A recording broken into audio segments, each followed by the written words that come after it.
cette séance, on va commencer une nouvelle séance de la formation robot structural analysis sur les ouvrages en béton armé. Comme je vous ai dit l'autre fois, donc la première séance est dédiée sur les généralités concernant les matériaux de construction, les caractéristiques mécaniques et surtout des matériaux, les types des aciers utilisés dans le domaine des bâtiments selon la norme BAOL ainsi que l'Eurocode 2. On a parlé aussi des différents types des planchers utilisés dans le domaine des bâtiments. Bien sûr, dans cette formation-là, on ne va pas parler uniquement de la modélisation et de l'outil des bâtiments. On va voir d'autres projets. Mais on va commencer la première partie par un projet qui porte sur la modélisation d'un bâtiment en béton armé. Et je vais vous montrer le projet que j'ai choisi. J'ai travaillé ça sur Arch. Il s'agit bien d'un bâtiment composé d'un rez-de-chaussée plus 3 étages. J'ai modélisé ce bâtiment-là avec Arch et je vais remodéliser cette structure-là avec Robot. Pourquoi j'ai choisi ce projet-là? D'abord parce qu'il contient beaucoup des éléments dans béton armé, tels que les murs voiles, les poutres, les poteaux, les dalles en béton armé. Donc c'est un projet français. Donc dans la conception et dans le type de la structure porteuse, il s'agit bien d'un bâtiment dont les éléments porteurs composés des poteaux et des murs voiles. C'est pour optimiser la surface des différentes pièces du bâtiment. Donc au lieu d'avoir des poteaux de grande dimension, c'est mieux de construire des bâtiments avec des murs voiles porteurs. Et donc comme ça, on peut optimiser les volumes, le volume béton armé ainsi que les dimensions des éléments porteurs. Ça d'une part. Pourquoi j'ai choisi ce projet-là? C'est la première partie. Deuxième partie, bien sûr, on va pas utiliser les méthodes dans le robot. Je préfère toujours modéliser la structure avec la création des lignes de construction. Si vous maîtrisez Arch, on peut appeler ou bien on peut importer un fichier DXF. Kiff avec Arch, on peut créer la grille et on peut ajouter et modéliser la structure. Je préfère commencer ce projet-là avec cette méthode-là qui nous permet de maîtriser les différentes commandes. Ça, en ce qui concerne le projet. Mais c'est pas ça le plus important. La méthode de modélisation n'est pas importante. La méthodologie et les techniques qu'on va utiliser pour modéliser, d'une part, dans une première partie, bien sûr, on va modéliser la structure. Dans une deuxième partie, on va appliquer les différentes charges. Et pour la troisième partie, bien sûr, on va analyser les résultats obtenus ainsi que on va essayer de dimensionner quelques éléments de cette structure-là. Donc, c'est un document du TP Arch, donc juste je vais l'utiliser pour les données du projet, comme je vous ai dit. Donc, Lana, ici, dans ce document-là, il est en train de commencer par nous présenter les différentes positions des différents poteaux. Bad, elle va ajouter les murs voiles, elle va ajouter les poutres, elle va ajouter toutes les poutres, ainsi que donc les éléments horizontaux. Après, elle va ajouter les poteaux pour la partie en arc. Et finalement, elle va générer les dalles. Donc, on va faire la même chose. Mais comme je vous ai dit, c'est pas avec Arch, mais avec le logiciel robot. Donc, c'est juste pour présenter et pour vous présenter le projet. Si je reviens de parler sur le logiciel robot, je vous ai parlé l'autre fois de logiciels robot et de différents types de projets qu'on peut les réaliser avec robot. Reste toujours parmi les logiciels les plus intéressants dans le domaine du génie civil, applicables quel qu'il soit dans le domaine des bâtiments ainsi que dans le domaine des ouvrages d'art, aussi les ouvrages spéciaux. Et, bon, c'est vrai que dans, pour les bureaux d'études tunisiens, la majorité des bureaux d'études, lorsqu'ils choisissent ou lorsqu'ils vont étudier un projet en béton armé pour les bâtiments, ils préfèrent toujours choisir Arch comme logiciel puisque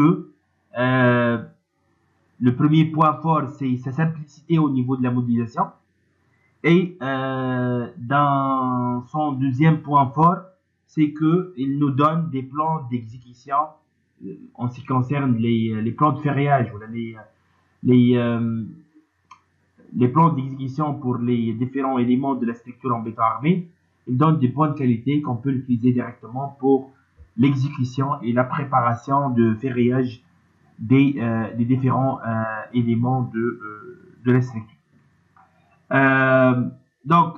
Bien sûr, j'ai cliqué sur plus. Comme je vous ai dit, bien sûr, vous pouvez dans Robot, lorsque vous allez ouvrir Robot, vous allez avoir ici donc la liste des projets sur laquelle moi j'ai travaillé dernièrement. Et donc voici la liste des projets qui dans les modèles ont été déjà enregistrés sur mon PC. Et vous pouvez donc ouvrir, vous pouvez cliquer ici directement pour ouvrir le projet. Sinon, vous pouvez cliquer sur ouvrir projet et chercher l'emplacement du projet considéré. Sinon, s'il s'agit bien d'un nouveau projet, donc là, tu vas aller plus. Et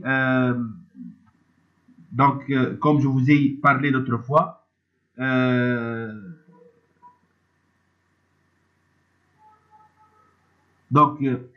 Robot, elle va afficher donc les différents types de projets qu'on peut utiliser pour la modélisation. Bon, c'est juste une consigne, bien sûr. Comme je vous ai dit, il s'agit bien d'un immeuble composé de 3 étages, ok. Personnellement, je peux utiliser les deux options suivantes. Ou bien je peux travailler ici dans étude et conception d'un bâtiment en béton armé, déjà dédié pour la modélisation des bâtiments en béton armé. Sinon, je peux travailler aussi dans l'étude d'une coque.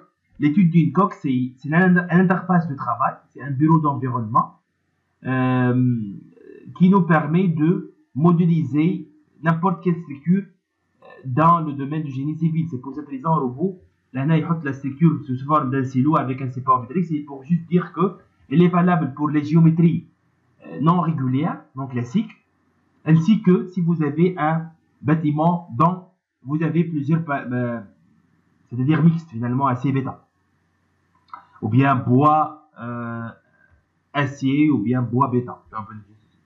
C'est ça, c'est juste pour dire que l'étude d'une coque, c'est un espace de travail, un bureau de travail dans lequel vous pouvez modéliser en 3D, bien évidemment, c'est en 3D, on n'a pas le choix, c'est en 3D, mais pour différents types, charpente métallique, charpente en bois, les silos, les réservoirs, les piscines, les dallos, les pans, les bâtiments, c'est toujours faisable. Mais la question qui se pose maintenant, pourquoi Robot il offre d'autres types de projets?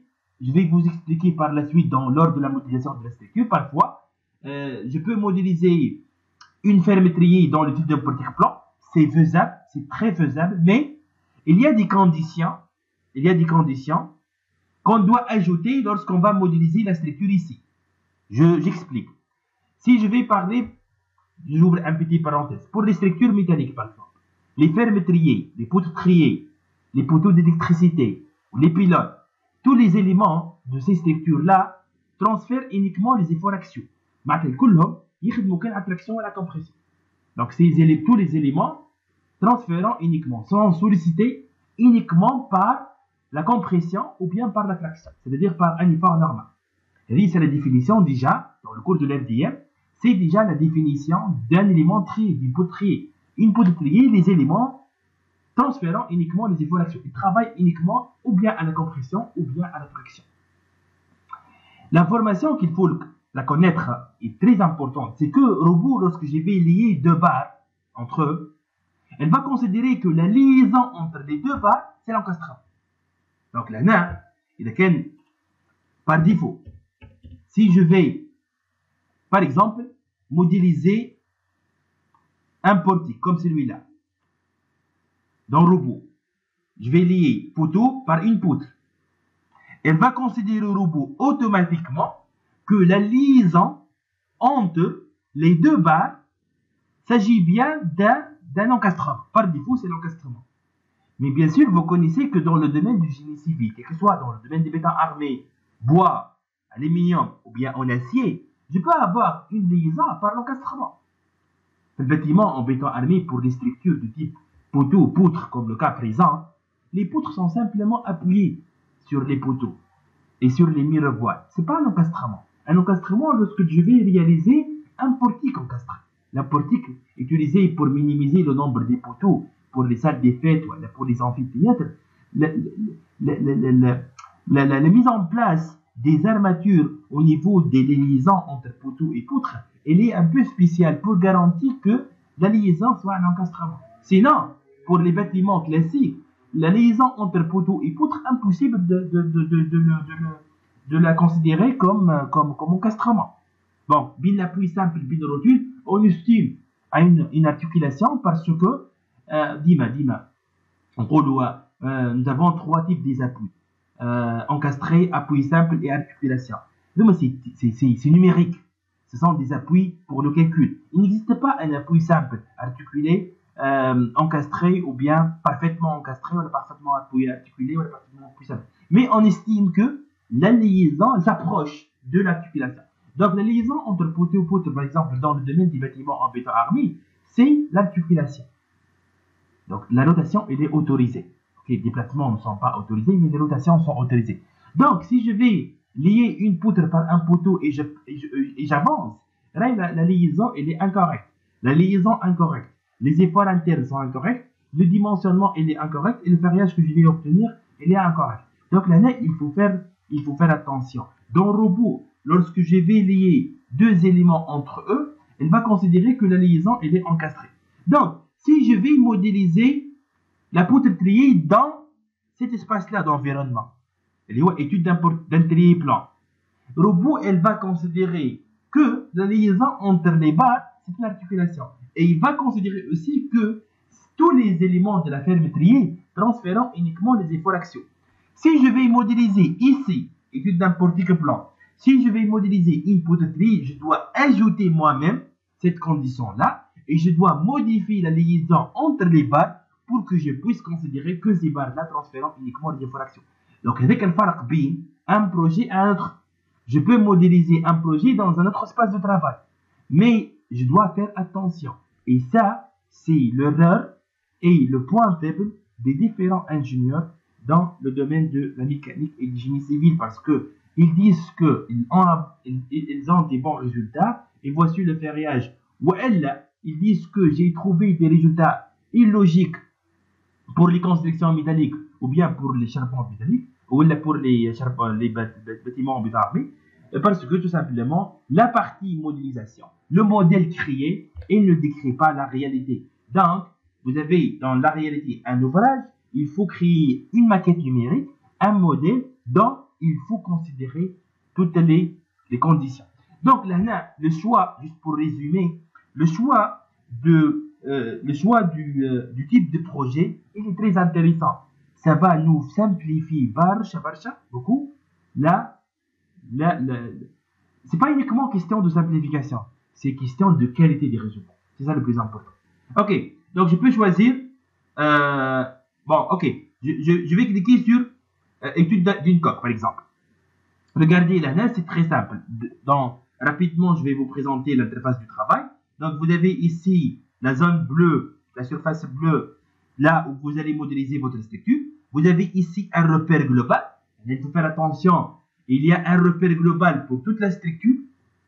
Il faut connaître que la gravité est implémentée dans le robot selon l'axe Z.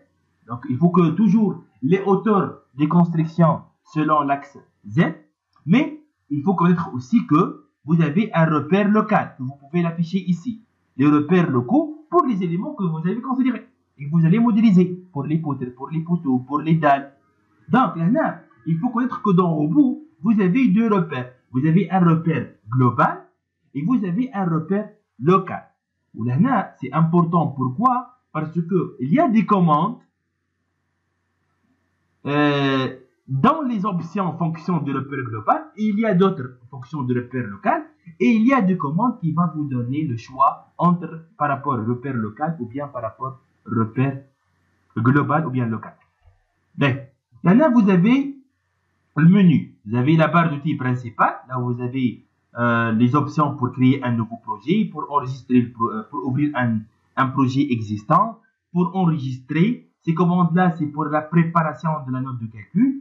Là, c'est pour des captures écran et pour imprimer des photos et des photos de votre modèle ainsi que les éléments modélisés. Cette commande-là, c'est pour lancer le calcul. Après la modélisation, l'application de charge, cette commande-là, c'est pour vérifier l'instabilité. Lorsqu'on dit calculer, c'est pas, c'est-à-dire, on va pas donner des résultats concernant le ferrillage. Non, elle va lancer le calcul des centres de charge et vérifier en même temps la stabilité de votre structure. Est-ce que vous avez des avertissements, vous avez des erreurs, et donc là, il faut intervenir pour les corriger.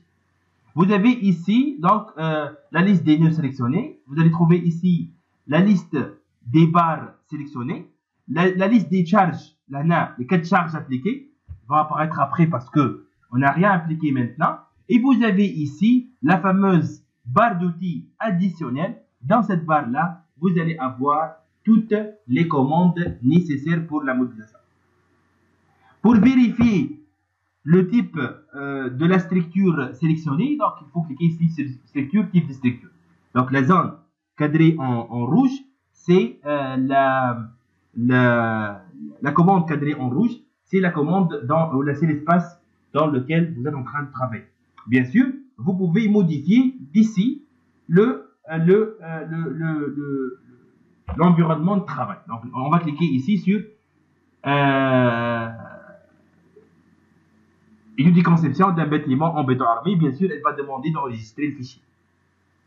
Donc, regardez là, juste pour... C'est le bon choix que j'ai fait pour vous montrer ça. Regardez, il n'y a pratiquement aucun changement au niveau du bureau du travail, l'espace de travail. Sauf que, dans la barre d'outils additionnels, à droite, vous allez avoir des commandes. Bien sûr, toujours, c'est une barre dans laquelle vous allez trouver les commandes pour la modélisation, mais vous avez trouvé ici des commandes dédiées pour le type de projet que vous avez sélectionné.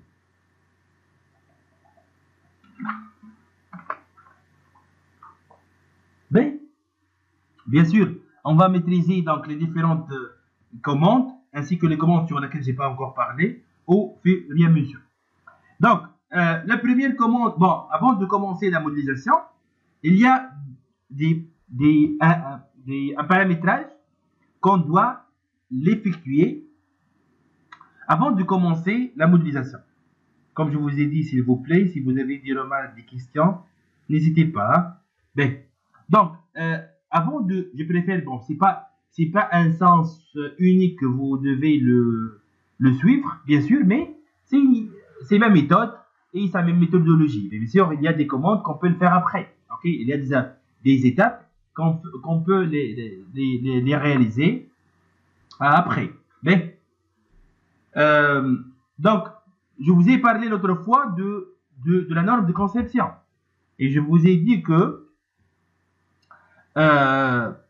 nous sommes devant un bâtiment en béton armé. On peut le réaliser selon le code 2, comme on peut le réaliser selon le BAOL, bien sûr.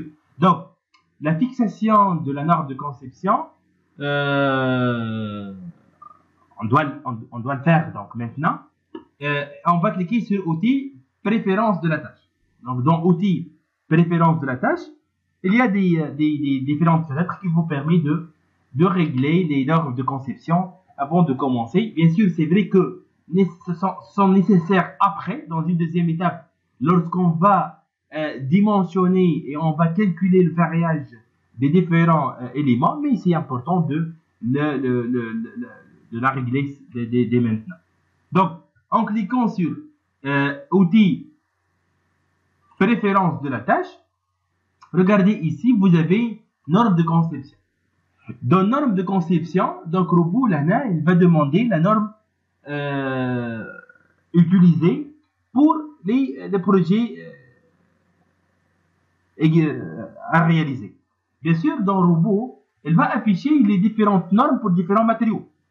Je vous ai rappelé l'autre fois, je vous ai montré l'autre fois, et je vais vous montrer parce que c'est important. Nous avons différentes normes pour différents matériaux.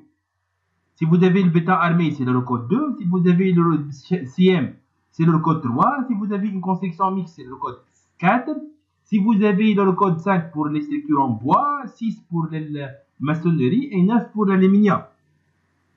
Là, c'est la même chose demandée par robot pour des structures en acier et en aluminium. C'est vrai qu'on va modéliser un bâtiment en béton armé, c'est-à-dire si on va modifier ça ou non, ça ne va rien influencer sur la suite. Mais si vous avez un bâtiment en charpente métallique, il faut mettre ici le code 3. Ok, le code 3. Et c'est quoi le code 3? C'est le NF 1993. 3, c'est pour dire que c'est le code 3. 2, 1992. 2, c'est pour le code 2. 5 pour le code 5. 9 pour le code 9, ainsi de suite. Donc, déjà ici, par défaut, dans ma version, pour les structures en acier aluminium, c'est le code 3. Pour les assemblages d'acier, c'est le code 3. Donc, c'est déjà bien. Maintenant, vous pouvez fixer dès le début ça pour la suite. Parce que en Tunisie, en Europe, c'est le code 3 qu'on doit utiliser pour le dimensionnement des structures métalliques. Pour les structures en bois, c'est le NFEN 1995. Pour le béton armé, c'est donc maintenant, vous avez le choix entre le code 2 ou bien le BAOL 91. C'est à vous de choisir. Bien sûr, nous, on va suivre donc les nouvelles considérations pour les normes. Donc, et on va travailler avec le code 2 pour notre projet actuel. Et donc pour l'étude géotechnique, on doit choisir le code 7. Regardez ici, pour les actions, le code 7, c'est pour la conception géotechnique. Donc, là, si vous allez travailler avec le code, donc là, si on va travailler avec le code, donc c'est une obligation de suivre le code 2 pour l'étude du mentionnement des éléments en béton armé, et il faut travailler avec le code 7 pour géotechnique. C'est pas uniquement ça. Dans charge ici pour les pondérations, c'est-à-dire pondération. J'ai parlé l'autre fois de état limite étude et état limite service. Ce sont les combinaisons de charges. On ne va pas dimensionner un bâtiment par rapport aux charges permanentes uniquement. On ne peut pas dimensionner le bâtiment par rapport aux charges d'exploitation uniquement. On ne peut pas dimensionner le bâtiment par rapport aux actions du vent uniquement. On doit dimensionner le bâtiment par rapport les combinaisons de charges et par rapport la combinaison de charges la plus défavorable. Donc, par rapport à quelle norme on doit générer les combinaisons de charges? C'est par rapport au code 0. C'est la base du calcul pour les charges appliquées de façon conjointe ainsi que la création des combinaisons. Donc, c'est une norme. Le code 0, c'est la base de calcul des structures, y compris les différentes expressions qui nous permettent de générer les combinaisons de charges, qu'elles soient à l'état limite étude ou bien à l'état limite service. Donc, aux états limités. Aux états limites. Donc, c'est pour cette raison, on doit aussi sélectionner dans pondération, bien sûr, le code 0. Juste là, à titre d'exemple, si vous allez considérer l'action du vent et de la neige pour votre structure.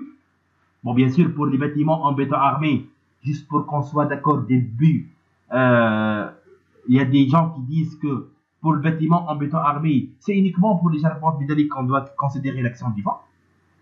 C'est pas correct. Même pour les bâtiments en béton armé, on doit considérer l'action du vent. Et c'est une force horizontale. Mais dans les bâtiments en béton armé, c'est à partir d'une certaine hauteur. C'est Ici en Tunisie, c'est à partir de 15 mètres de hauteur. On doit, c'est pas on doit considérer dans le modèle l'action du vent. C'est vrai que même plus que 15 mètres, elle n'a pas d'effet le vent, mais on doit le considérer dans le calcul et on doit étudier la stabilité du bâtiment vis-à-vis de l'action du vent. Dans les bâtiments de hauteur 15 mètres, c'est plus de R plus 4, donc c'est une obligation de réaliser les ascenseurs. Et le cage d'ascenseur, il est en mur voile et c'est un noyau qui est utilisé pour stabiliser le bâtiment vis-à-vis de l'action du vent. Donc généralement, dans les immeubles, on ne va pas négliger l'effet du vent, non pas du tout, mais la présence des murs voiles, la présence des murs voiles sont suffisantes pour stabiliser le bâtiment vis-à-vis de l'action du vent. Sinon, bien sûr, on doit réaliser une étude de contreventement pour ajouter des murs en voile en béton armé pour stabiliser le bâtiment. Bien sûr, ici, il y a une liaison, bien sûr, si c'était dans une région européenne, donc c'est le code 1. Le code 1, c'est la norme dédiée pour les actions sur les structures, y compris les actions climatiques. C'est une norme dédiée pour la détermination des actions appliquées sur les bâtiments, y compris les actions climatiques.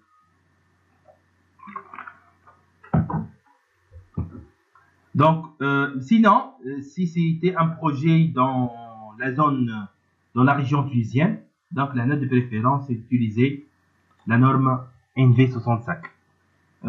Parce que tout simplement, il y a une liaison entre le NV65 et le code 2, le code 3 aussi. Ok? Donc, c'est juste un titre d'exemple. C'est important ici de régler ces paramètres-là en ce qui concerne les normes de conception, en ce qui concerne les charges appliquées avant de commencer la modélisation. Où on a trouvé ça dans outils de référence de la tâche. Bien sûr, il y a des autres réglages à faire. Si là, je vais vous montrer les différents paramètres par défaut pour les différentes dimensions par défaut. Donc ici pour les dimensions de la structure, c'est-à-dire largeur, longueur, hauteur, espacement entre les poteaux, c'est en mètres. Par défaut, c'est en mètres. Donc si je vais régler les axes maintenant, je vais définir les axes, donc je vais considérer que l'espacement est en mètres. Dimension de la section. La section transversale de la poutre. Si vous avez une poutre, je parle de dimension de la section transversale de la poutre. Largeur B et la hauteur H. C'est en centimètres. Caractéristiques de la section. L'inertie, le moment quadratique, le moment polaire, le moment statique, la surface. C'est en centimètres carrés. Ou bien en centimètres carrés. C'est en centimètres. Pour les structures métalliques, les assemblages, diamètre du boulon, diamètre de la trou, l'épaisseur du cordon de soudure, c'est en millimètres. Pour les barres de ferrillage, quel qu'il soit, haute adhérence, bien rond lisse, diamètre il est en millimètres, HA12, HA10, HA14, HA16, HA20, HA ainsi de suite. Section de ferrillage, section d'armature, c'est en centimètres carrés. Largeur de la fissure, les éléments fissurés, l'épaisseur de la fissure, la largeur de la fissure, c'est en millimètres. Pour les forces, pour les structures en béton armé, on va appliquer des forces sur les dalles, peut-être sur les poutres. Donc, l'unité de la force, je préfère de garder le décanewton ou bien vous pouvez utiliser le kilonewton. Je vais vous présenter les charges appliquées sur notre structure.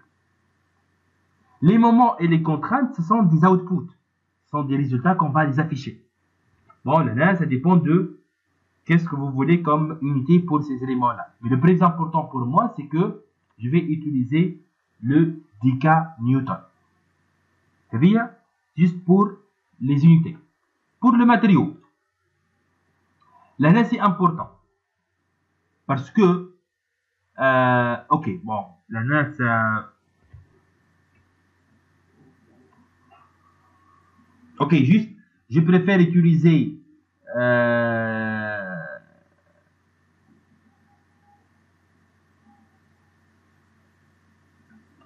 bon, la base de matériaux, c'est le français. Ou là, lorsque je vais parler de béton 20 par exemple, c'est-à-dire le béton tel que la résistance à la compression égale 20 mégapascales. 30, c'est-à-dire le béton tel que sa résistance à la compression égale 30 mégapascales. Ok.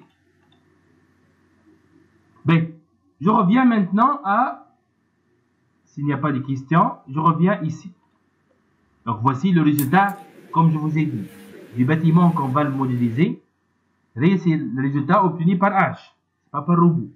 Juste, j'ai utilisé un document d'NTP Arch pour récupérer les données du projet. Là, on a la grille qu'on va préparer. Bien sûr, comme je vous ai dit, cet exercice-là, on va le faire manuellement pour vous montrer étape par étape comment on va implémenter le poteau, on va créer les poutres, ainsi de suite. Bien.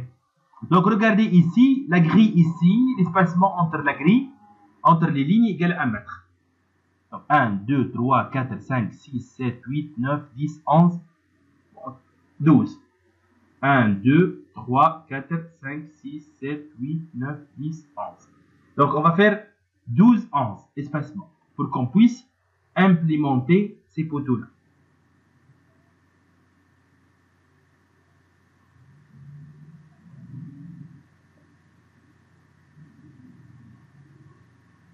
Bon, 11, 11. 11, 11, c'est largement suffisant. Ben, je reviens ici. Donc, vous avez ici la commande. D'abord, vous avez bien la projection sur l'axe, sur le plan XY par exemple. Vous avez le vue en 3D. Vous allez afficher par la suite ici le vue en 3D. Là, je vous rappelle qu'on est en train de travailler dans étude de conception d'un bâtiment en béton armé. Donc, c'est déjà l'emplacement dédié pour le projet dédié pour ce type-là de projet. B. Donc, avant de commencer la définition des axes, là, regardez, pour notre projet, elle est composée de rez-de-chaussée plus 3 étages, donc 4 étages total, avec une hauteur sous plafond égale 3 mètres. 1, 2, 3 et 4 étages. Donc, regardez, il y a une commande ici qui est importante, définition des étages. Le pourquoi je vais créer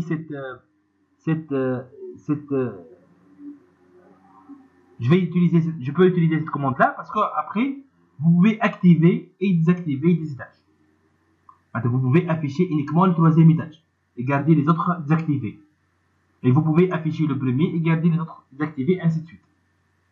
Donc, il suffit de cliquer sur cette commande-là.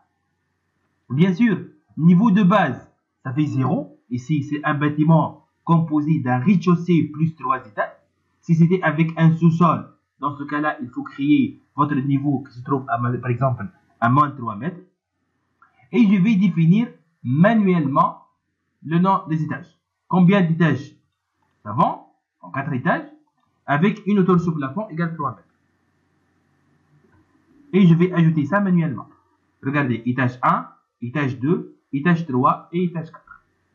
Donc là, comme je vous ai dit, c'est un moyen qui nous permet de créer les différents étages nécessaires après dans la modélisation si je cherche à travailler par exemple au niveau de chargement au niveau de plancher ou de rez-de-chaussée. Donc je n'ai pas besoin d'afficher les éléments des autres étages. Appliquer. Donc là, c'est bon. On a créé ici 4 étages. J'ai oublié de parler sur cette fenêtre-là qui est très très importante. Cette fenêtre-là qui se trouve à gauche en haut, elle s'appelle gestionnaire d'objets et c'est une interface dans laquelle vous allez avoir le nom, la liste de tous les éléments que vous allez modéliser dans votre espace. Donc c'est important. On peut sélectionner des éléments à partir de cette fenêtre-là par exemple. Et on peut afficher et vérifier le nombre des éléments. Donc c'est une étape. Monsieur, s'il vous plaît, salam. Je voudrais savoir, si on avait un sous-sol par exemple, lors de la création d'étages maintenant, comment ça se passe à ce niveau? Oui, je vous ai dit que, regardez ici, l'ANA, elle va vous donner le niveau de base. Dans le niveau de base, l'ANA, on commence avec 0 par rapport au repère global. Parce que l'ANA, comme je vous ai dit, on parle d'un rez-de-chaussée plus 3 étages. Si c'était un sous-sol, il faut mettre ici moins niveau de la fondation du sous-sol. Maintenant, moins 3,2 mètres. OK? Et commencer la création des étages manuellement. Ah, ok. D'accord. C'est ça. Mais il n'y a pas une différence entre un projet avec sous-sol et sans sous-sol. Parce que dans Robot, il n'y a pas un niveau qui vous oblige de le respecter pour le niveau 0, par exemple, ou bien niveau sol. Vous avez un modèle et vous êtes libre de créer les différents étages. Et mais après, bien sûr, il y a peut-être juste une seule différence, c'est au niveau des murs de saignement que vous devez les ajouter au niveau de votre étage, de votre sous-sol. Mais le reste, c'est kiff. Ok? Mais comme je vous ai dit, je ne suis pas obligé, j'insiste, je ne suis pas obligé d'ajouter des étages. Je peux travailler sans la définition des étages. Mais c'est un moyen qui nous permet de simplifier par la suite la modélisation et surtout, lors de l'application des charges pour les différents étages, c'est simple de désactiver les autres étages et de garder l'étage actif, l'étage sur lequel on est en train de travailler actif. Bien. Je reviens maintenant à, bien sûr, regardez l'ANA en cliquant sur filtrer les étages de la structure, on peut l'ANA pratiquement désactiver cette option-là et vous allez avoir par la suite tous les étages ici apparaître. Si on clique, et si cette fenêtre-là elle est activée, si on clique sur 2, c'est-à-dire elle va apparaître uniquement l'étage 2 ici. Donc, en cliquant sur filtrer, vous allez avoir tous les étages affichés en même temps. Si vous allez désactiver cette option-là, l'étage que vous allez sélectionner, c'est l'étage qui va apparaître. Et si vous allez engendrer, ou bien vous cherchez à engendrer des modifications au niveau des étages, bien sûr, il faut revenir ici, vous pouvez supprimer tout, et vous pouvez ajouter d'autres étages par rapport au dernier étage. Ok, par rapport à l'étage 4, vous pouvez ajouter d'autres étages avec les hauteurs sous plafond considérables. Ben, je reviens maintenant à les lignes de construction. Ligne de construction, pour moi, c'est une commande qui est très très importante. Comme je vous ai dit, c'est une commande qui nous permet de créer des axes virtuels qui nous simplifie l'implantation des poteaux par rapport, bien sûr, au plan de coffrage que vous avez déjà préparé sur AutoCAD. Vous savez que dans l'étude d'un projet, d'un bâtiment en béton armé, notre point de départ, c'est le plan d'architecture. C'est ça? C'est le plan d'architecture, ou s'il s'agit bien d'une simple villa, ou bien les plans d'architecture. Les plans d'architecture. Donc, c'est ça notre point de départ. On va implémenter des poteaux en se basant sur les règles de conception sur lesquelles on a parlé l'autre fois. On va, bien sûr, vous allez préparer les axes et vous allez avoir une idée sur l'espacement entre les différents axes. Là, vous allez respecter ces résultats-là pour que vous pouvez spécifier l'emplacement des différents poteaux. Parce que dans le robot, on ne va pas modéliser la maquette numérique pour le plan d'architecture. On va modéliser la structure en béton armé. C'est nécessaire pour le calcul des centres de charge et pour le dimensionnement des différents éléments de la structure en béton armé. Donc, comment je peux utiliser ça? D'abord, j'ai besoin des coordonnées cartésiennes. Hein? Je n'ai pas besoin de cylindrique. Cylindrique, on va l'utiliser dans le projet, par exemple, d'un réservoir en béton armé, cylindrique. Mais là, j'ai besoin des coordonnées cartésiennes. Et là, ici, dans cette petite fenêtre-là, on va créer notre axe. Donc, là, elle va demander la position initiale par rapport à ce repère-là global. Combien d'axes on va faire? On va faire 11 axes, puisque l'espacement est régulier et l'espacement égale à 1 mètre. Ajouter. Regardez ici, elle va créer 11 axes pour 10 espacements.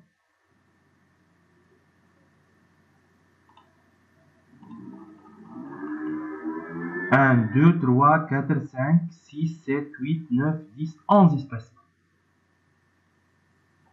Donc on peut ajouter ici. Je n'ai pas compris, est-ce que 1, 2, 3, 4, 5, 6, 7, 8, 9, 10, 11. Bon, 12, ok. 1, 2, 3, 4, 5, 6, 7, 8, 9, 10, 11. 11 espacements. Ok. 11 espacements de deux côtés. C'est vrai qu'on a commencé par X. On a mis combien d'axes? 1, 2, c'est bon, ok, c'est correct. Pour Y, la même chose. Donc, 11 espacements espacés de 1 mètre. Toujours, si je vais ajouter d'autres axes, il faut faire attention. C'est toujours par rapport à la dernière position, le dernier axe déjà créé. Pour le Z, déjà, عندك حل. يا إما عندك deux choix. Ou bien, vous pouvez utiliser les étages que vous avez créés, ou alors, vous pouvez désactiver étage et vous pouvez créer 4 espacements de 3 mètres pour afficher des axes comme selon X et selon Y. Concernant les bélets, bien sûr, vous pouvez sélectionner un axe et vous pouvez le supprimer si vous avez effectué une erreur. Vous pouvez supprimer tous les axes créés et vous pouvez bien sûr répéter si vous avez effectué par exemple une erreur au niveau de l'espacement par exemple considéré entre les bras. Là c'est simple parce que l'espacement il est régulier, ok? Il est régulier et il suffit de taper le nombre de répétitions, donc le nombre d'espacements, répéter X fois, c'est-à-dire le nombre des espacements entre les barres.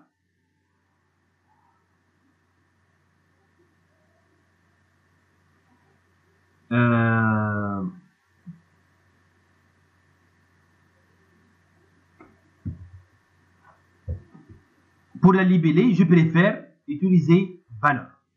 Plus 0, plus 1, plus 2, jusqu'à plus 11. Ok, on peut prendre une idée sur la position, les différentes positions. Pour les libeller, je préfère toujours valeur. Mais vous pouvez distinguer entre X, Y, Z. Par exemple, X valeur, Y, A, B, C et Z 1, 2, 3. Mais je préfère toujours valeur pour même vérifier les axes qu'on a réalisés. Donc, en cliquant sur appliquer, fermer, donc les axes ont été déjà créés. Regardez là, donc 11 espacements. 11 espacements. Et dans vue en 3D, vous allez avoir ici la base. 1, 2, 3, 4 espacements. Donc là, rez-de-chaussée, premier, deuxième, troisième.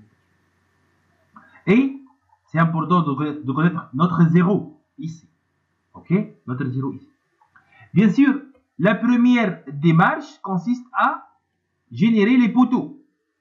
Et je vais aller ici à droite et je vais choisir la commande poteau. Et je vais parler de cette commande-là. Puis, on va voir l'emplacement des différents poteaux par rapport à la grille qu'on a déjà préparée.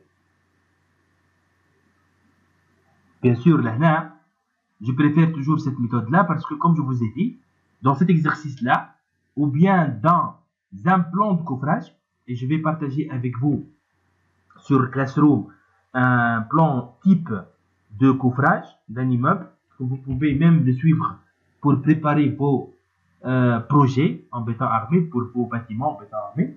Donc, je peux déterminer les distances entre les axes, quelles sont selon Y, selon Z, selon X, selon Y, ainsi que le nombre des étages. وتنجموا bien sûr تعملوا impression وتابيو les valeurs des هكا انظف من اني نعمل importation par DXF. Je préfère ça par rapport à DXF. C'est vrai que pour DXF c'est plus rapide, mais je préfère ça. Bien, allez, pour cette commande là. Donc, elle va demander le numéro. Bon, c'est pas elle va demander, elle va indiquer le numéro. Bien sûr, c'est le numéro 1 puisque c'est le premier poteau qu'on va créer. Maintenant, le type, c'est important. Est-ce que c'est un poteau en acier ou un poteau en béton armé ou bien en bois? C'est un poteau en béton armé. Il faut sélectionner poteau en béton armé. Pourquoi? Pour que robot mette à jour section ici. Pour quand lorsqu'on clique sur les 3 points, elle va afficher la fenêtre qui nous permet de définir les dimensions de la section transversale du poteau. Regardez ici. Si c'était par exemple, j'ai choisi par exemple un poteau en acier. Regardez, EPE 100. Elle est en train de parler des profilés métalliques. Et lorsque je clique sur les 3 points, elle va afficher la fenêtre dédiée pour le choix des différentes familles des profilés métalliques. Donc là, on doit sélectionner poteau en béton armé. Bien, regardez là. Les poteaux sont en béton armé. C'est 25. C'est 25-30 ou bien B25. C'est un béton 25. Les poteaux sont de dimension 20 x 20. Donc 20 cm par 20 cm. Donc la naine J. Et je vais cliquer sur 3 points.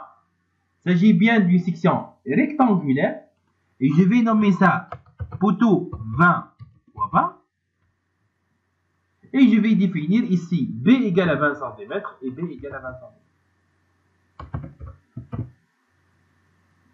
Et pour le béton, je vais sélectionner béton 25 ou c'est 25-30. Minimal 25, maximal 30 mégapascal. C'est 25-30. Ou le béton 25, c'est-à-dire le béton tel que sa résistance à la compression égale à 25 mégapascal.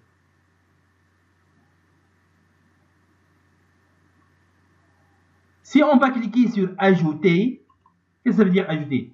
C'est-à-dire le robot, elle a ajouté cette section-là à la liste des profilés existants.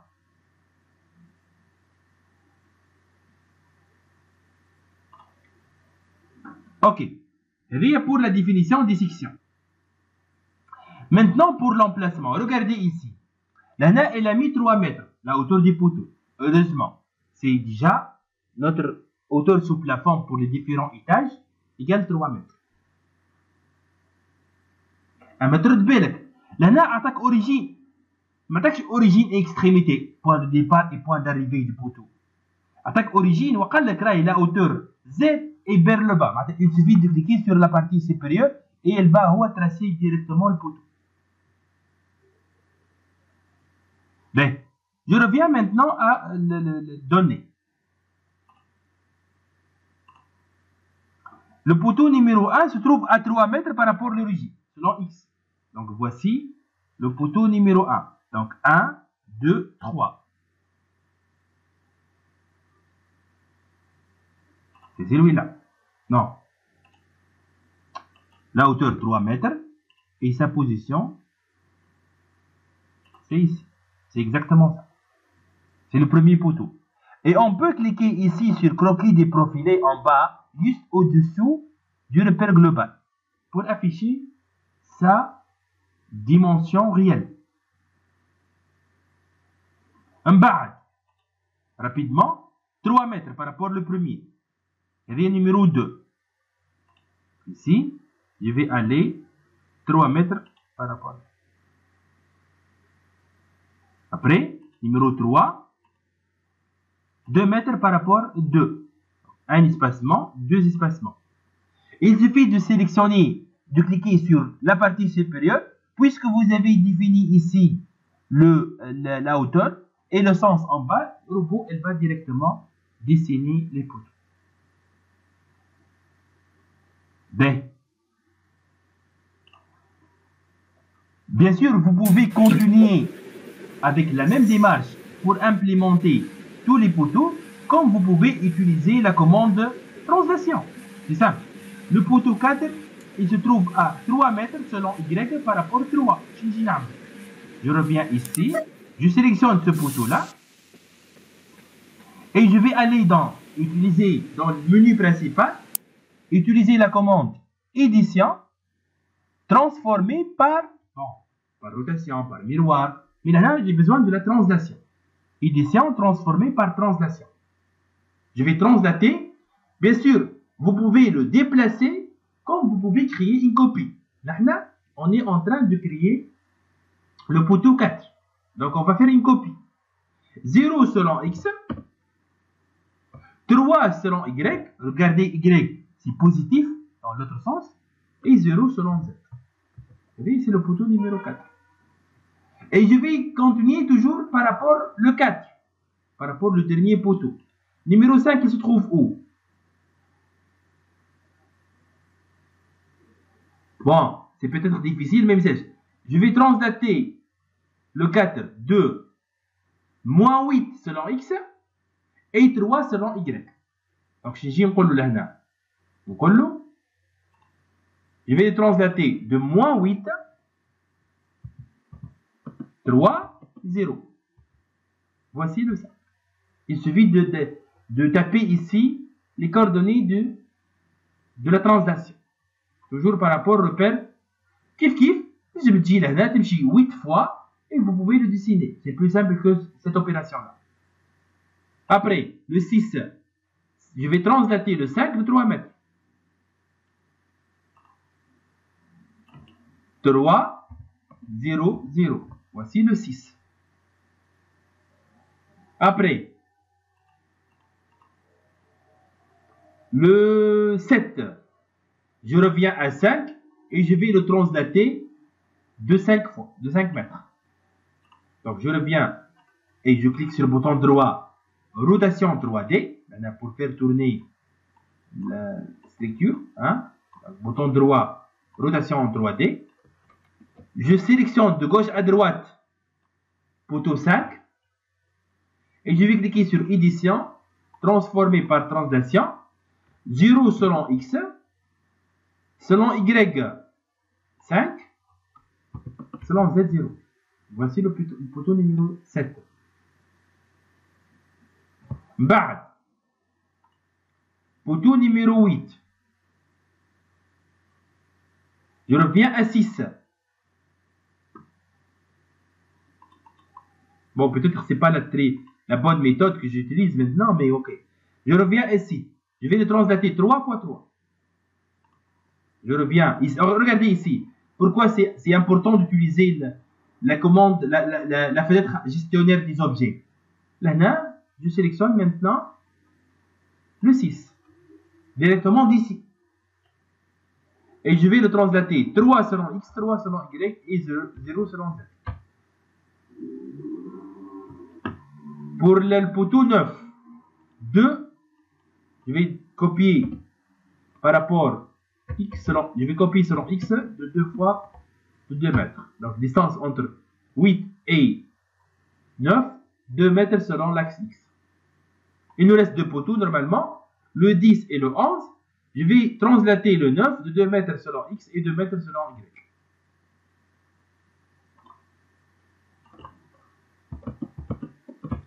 B. Pour les coordonnées.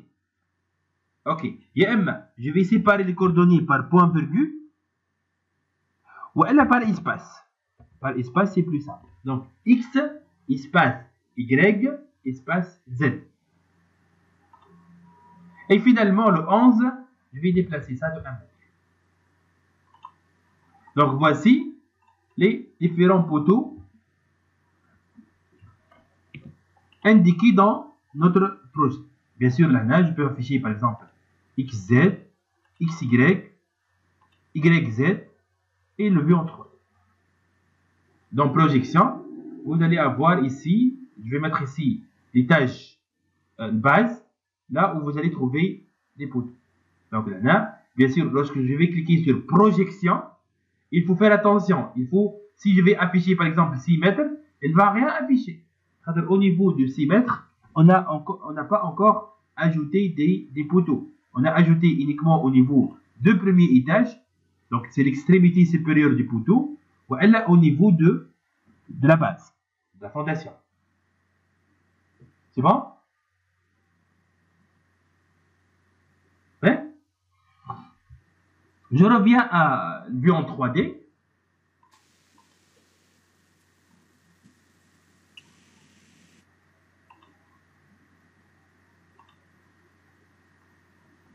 B. Donc, il suffit de mettre le curseur.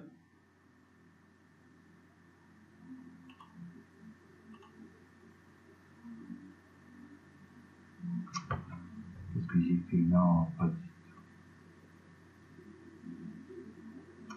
tout. Là, qu'est-ce qu'il y a?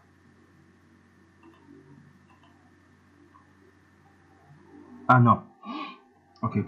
Donc, je reviens ici. Qu'est-ce qui se passe? Il y a un problème. Hein? Donc, ok. Si j'ai affiché étage 1, il n'a rien affiché. Donc, ah oui, j'ai oublié étage 2 lorsque j'ai modélisé. Ah oui, j'ai oublié étage 2 lorsque j'ai modélisé le premier niveau. Donc, robot, elle a considéré que ce niveau-là, c'est l'étage 2. J'ai oublié de faire ça.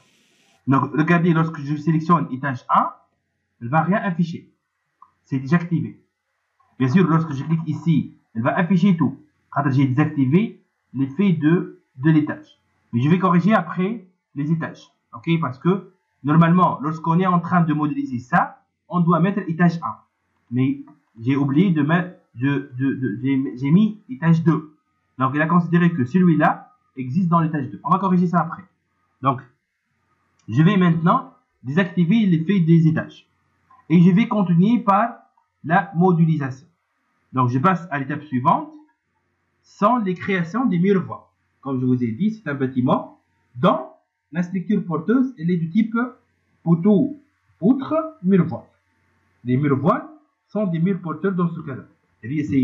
Cette technique-là, elle est très utilisée dans la région française. Okay? On utilise beaucoup les miroirs comme type de structure porteuse. Comme je vous ai dit, c'est pour optimiser le volume béton armé et pour optimiser les surfaces. Surtout, si je vais utiliser des poteaux, je vais avoir peut-être des dimensions importantes. Surtout que le type de la dalle utilisée ici, c'est une dalle plate.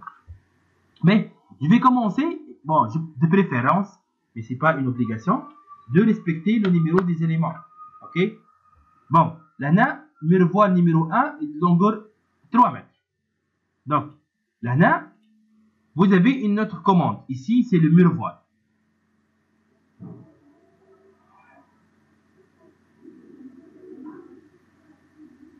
Je clique sur miroir. Kiff. Pour le miroir, ok, il va demander l'origine et l'extrémité là qui est horizontalement et sans hauteur. En bas, je dois cliquer en haut et en haut, je dois cliquer en bas. Choisissez l'option que vous voulez. Sauf que, regardez ici dans l'énoncé, il a indiqué 15. C'est-à-dire quoi? C'est-à-dire les murs en voile sont d'épaisseur 15 cm. 15 cm. Dans robot, lorsque on va créer des murs voiles, bien des dalles, bien des panneaux d'une façon générale, on a besoin de définir son épaisseur et le matériau. Donc, regardez ici. Dans épaisseur, vous avez épaisseur 30. C'est l'épaisseur définie par défaut dans RAW. Vous pouvez définir votre propre épaisseur des éléments surfaciques, n'a qu'à le revoir dans ce cas-là, en utilisant cette commande-là. Si on va ajouter une épaisseur ici, on va le trouver ici, ou là, on peut directement accéder à la commande épaisseur en cliquant sur 3 points. C'est kiff kiff. Les deux donnent le même résultat. On va commencer ici, par exemple, épaisseur élément fini. Et dans robot, vous allez trouver toujours dans ces fenêtres-là une page blanche. Une page blanche, c'est pour créer une nouvelle épaisseur, un nouvel appui, une nouvelle section, une nouvelle, je sais pas, section, profil métallique. Donc, toujours lorsqu'on clique sur la page blanche, lorsqu'on clique sur la page blanche, c'est-à-dire on va créer une nouvelle épaisseur dans ce cas-là. Ben, lorsque j'ai cliqué sur la page blanche, robot, elle va afficher cette commande-là. Là, elle va demander est-ce que le panneau que vous allez créer a une épaisseur uniforme, jusqu'à présent, ou elle est variable en 2 points, ou elle est variable en 3 points. Ok? Donc là, il s'agit bien d'un miroir dont l'épaisseur est uniforme. Et l'épaisseur, elle est de 15 cm. Il faut faire attention. Toujours, il faut regarder, s'il vous plaît, l'unité entre parenthèses. Et, bon, vous pouvez garder le nom épaisseur 15, ou là, on peut dire que c'est boîte 15. Peut-être dans un seul projet, vous pouvez avoir différentes épaisseurs, telles que, par exemple, les dallos, ou les miroirs, etc. Ou les réservoirs, etc. Et n'oubliez pas toujours le matériau. On va considérer un béton 25. Béton 25. Béton armé, tel que la résistance à la compression égale 25 MPa. Si on va cliquer sur ajouter, on ne va rien appliquer là. Ajouter, c'est-à-dire ajouter l'épaisseur à la liste des épaisseurs existantes. C'est tout. Et on ferme la fenêtre. Mais vous pouvez remarquer que, à part la première, on a ajouté, ou la deuxième épaisseur a été ajoutée.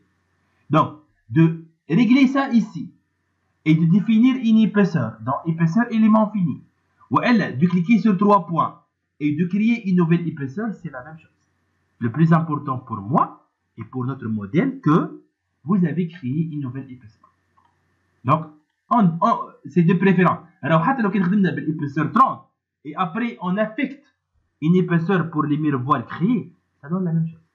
Mais de préférence, c'est de travailler dès le début avec épaisseur de la vraie épaisseur de votre miroir. Et n'oubliez pas qu'à l'intérieur de cette démarche-là, vous avez aussi choisi le matériau. Ok? Ben, on va commencer par 1. 1, ça se trouve ici. Origine. Regardez, je clique ici. Bon, la hauteur, c'est 3 mètres. Je commence par origine. Robot, elle va passer automatiquement à l'extrémité. Je clique sur l'extrémité. Voici le miroir numéro 1. La bonne nouvelle, c'est que si j'ai travaillé, par exemple, dans l'étude Wincock, l'ancien choix, je vais créer une barre et je vais moi-même appliquer l'appui. Par contre, ici, lorsque je vais exécuter un miroir ou un poteau, automatiquement, au robot, elle va ajouter l'appui de ce poteau-là, qui est la fondation. Les conditions aux limites mécaniques. Kiff kiff. Pour le miroir, bon, je ne sais pas, est-ce que c'est un miroir sur une longue grille ou elle est sur une semelle filante? Bien sûr, je vais vous parler de la différence après. Mais de toute façon, là, elle a créé un appui.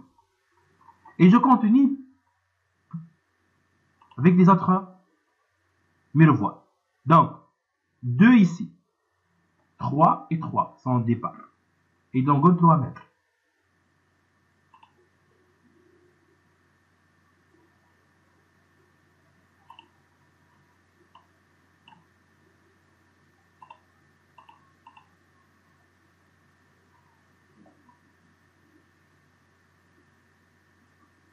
Ici et là.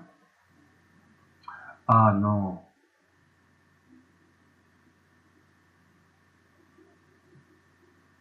Pourquoi il y a un dessin?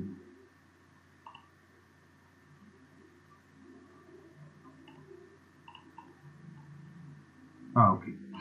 Ok. Il faut faire attention où j'ai cliqué exactement. Donc, je reviens. Poil, épaisseur 15, 3 mètres. En bas, sans origine, c'est 3 ici, 3 ici. Celui-là.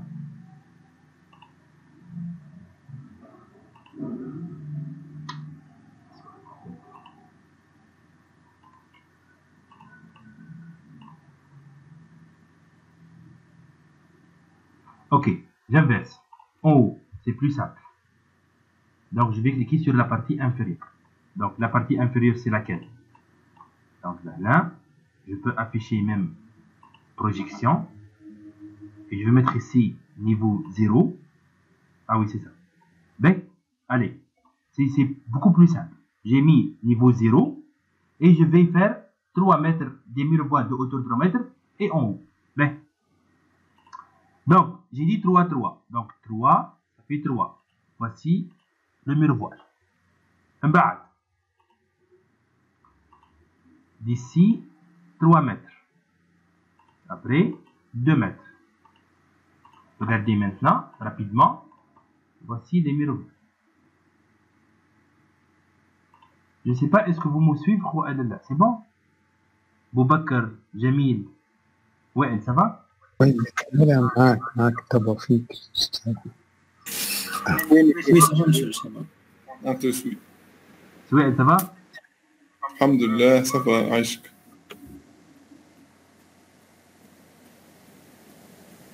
Ok. C'est bon? Non, s'il y a des questions, n'hésitez pas. Ben, donc, je reviens. Je clique sur projection.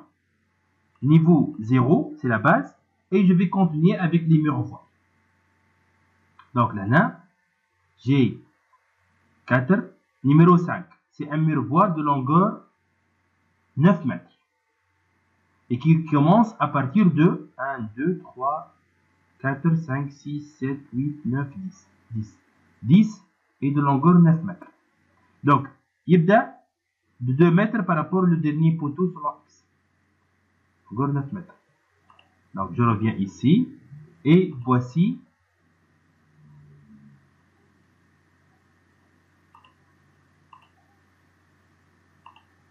trois, 6. J'ai oublié. Est-ce que c'est 9 ou bien oui? Donc, 3, 9 mètres. Donc, ok. Donc, là, l'importance de la commande, ou bien l'importance de la création des lignes de construction. L'importance de la création des lignes de construction. Donc là, ça facilite beaucoup la modélisation. Ok, pour le 6, c'est celui-là. À partir du poteau, celui-là, 3 et de longueur 3. Ok. Donc, à partir de ce poteau-là, point de départ, c'est 3 et de longueur 3. Vers numéro 6. Numéro 7, de longueur 2 mètres, ici, là. Numéro 8, de longueur 5 mètres, d'ici, là. C'est ça. Donc, jusqu'à maintenant, j'ai créé les miroirs. Bon, je suis en train de travailler sur les éléments verticaux, hein, toujours. Hein. Donc, les miroirs ainsi que les... Donc, juste pour distinguer entre les couleurs, je peux cliquer sur le bouton droit attribut. Donc, bouton droit attribut, la commande attribut, ça vous permet de afficher les caractéristiques des éléments modélisés ainsi que ces couleurs. Donc, là, on bar, et je vais sélectionner les jantes par couleur, appliquer. Donc, le robot, là, elle va afficher la couleur des poteaux et elle va indiquer ici les unités. Ça va nous permettre de distinguer après entre poteaux et poutres et ainsi de suite. Mais il nous reste un travail à faire, c'est le mur voile numéro 9. On connaît très bien son départ, ici, c'est l'extrémité gauche de 6. Et son point d'arrivée, il se trouve à, normalement il a indiqué ça ici, moins 1,8, 5,4. L'extrémité. Donc je reviens ici, et dans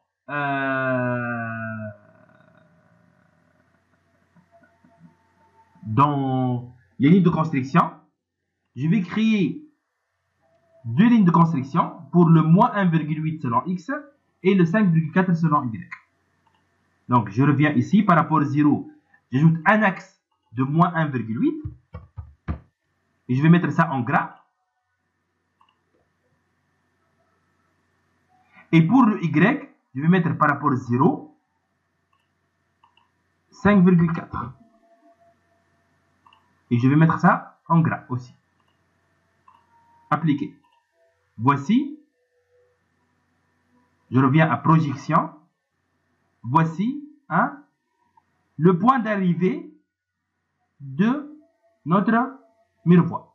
Donc, juste j'ai ajouté des axes en gras pour spécifier cette extrémité-là qui est déjà indiquée ici.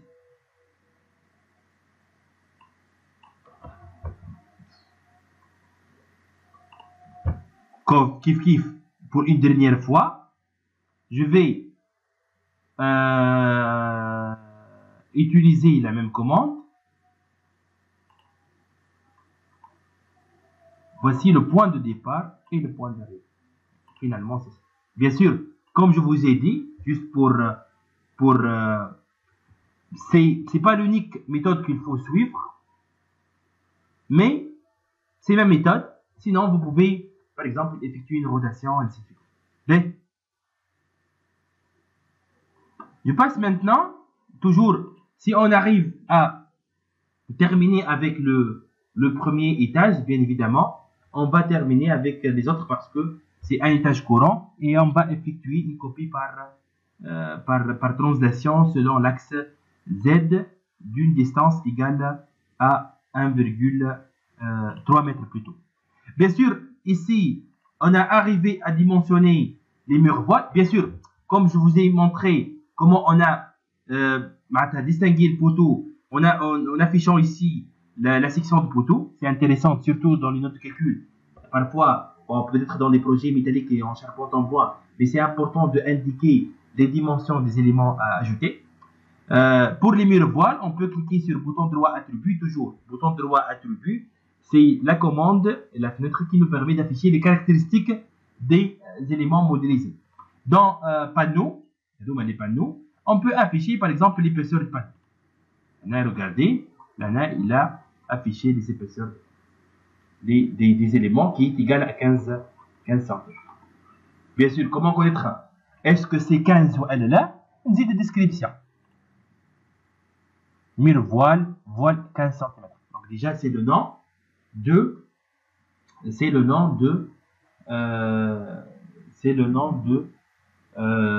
du mur voile, de l'épaisseur qu'on a créé. Mais bien sûr, je ne préfère pas travailler avec épaisseur affichée pour ne pas avoir des erreurs au niveau de l'intersection.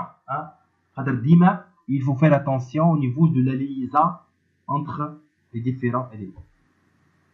Il faut s'assurer que vous avez cliqué sur le bon endroit. On passe maintenant aux poutres. Les poutres sont de dimension 22-30.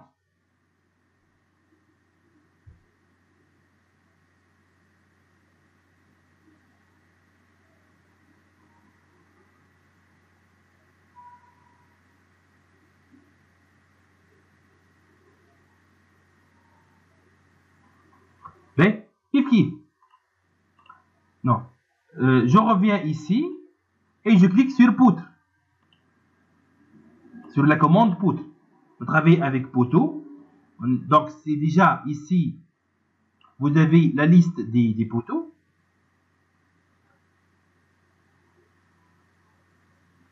Vous avez la liste des voiles. Et bien sûr, vous allez avoir aussi une liste des poutres et vous allez avoir une liste des dalles après. Ben, pour les poutres, il s'agit bien d'une poutre en béton armé. Et je vais définir, comme d'habitude, les dimensions.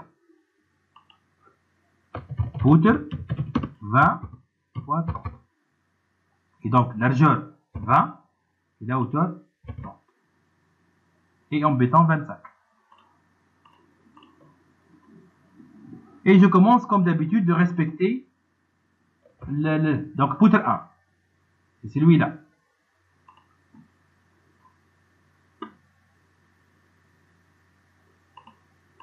Ici, là.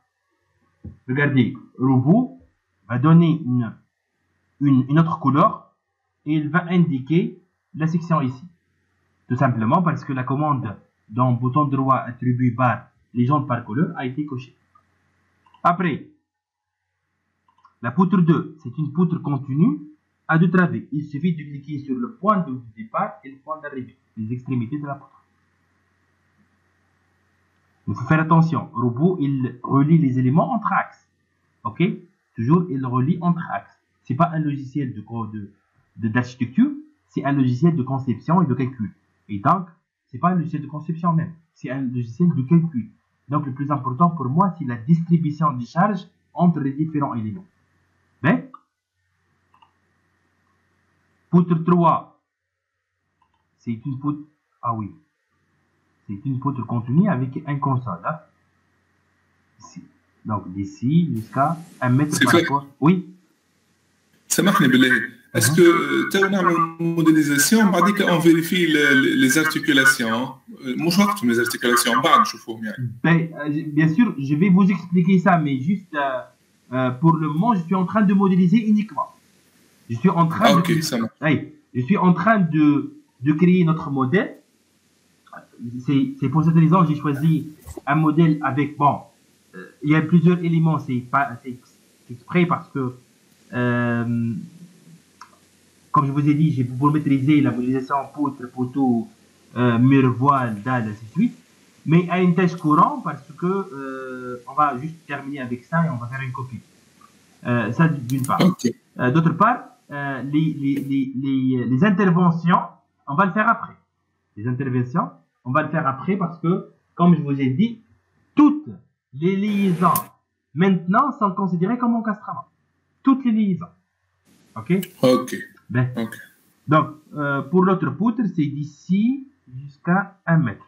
C'est celui-là.